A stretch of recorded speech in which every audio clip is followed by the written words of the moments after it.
When all was water, the animals were above in Galun Lati, beyond the arch, but it was very much crowded, and they were wanting more room.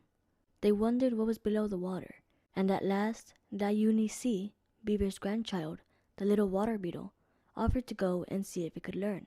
It darted in every direction over the surface of the water, but could find no firm place to rest. Then it dived to the bottom and came up with some soft mud, which began to grow and spread on every single side until it became the island which we call the earth. It was afterward fastened to the sky with 4 cords, but no one remembers who did this.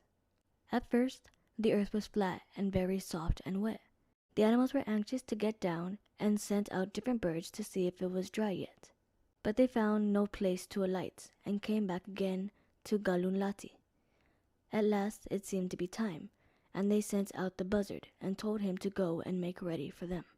This was the great buzzard, the father of all the buzzards we see now. He flew all over the earth, down near the ground, and it was still soft. When he reached the Cherokee country, he was very tired, and his wings began to flap and strike the ground. And wherever they struck the earth, there was a valley, and where they turned up again, there was a mountain. When the animals above saw this, they were afraid that the whole world would be mountains, so they called him back. But the Cherokee country remains full of mountains to this day.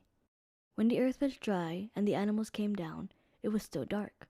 So they got the sun and set it in a track to go every day across the island from east to west, just overhead. But it was too hot this way, and Sikagili, the red crawfish, had his shell scorched a bright red, and in doing so his meat became spoiled, and this is why the Cherokee do not eat it. The conjurers put the sun another hand's breadth higher in the air, but it was still too hot.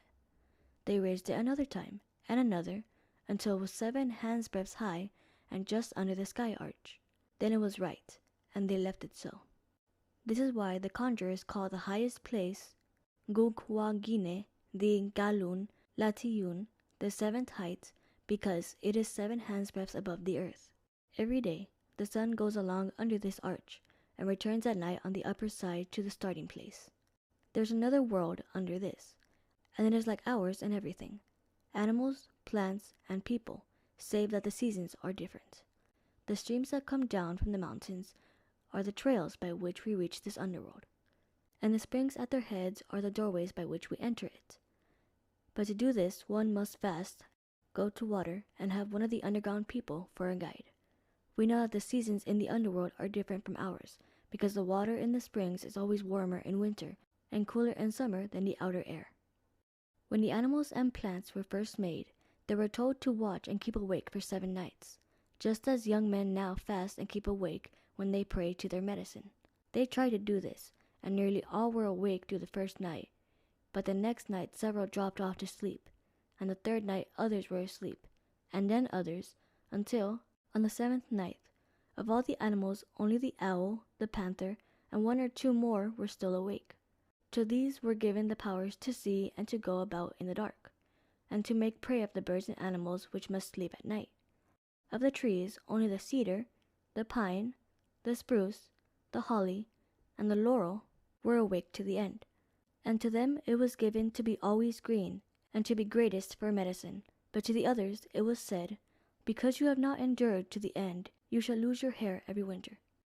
Men came after the animals and plants. At first there were only a brother and sister, until he struck her with a fish, and told her to multiply, and so it was.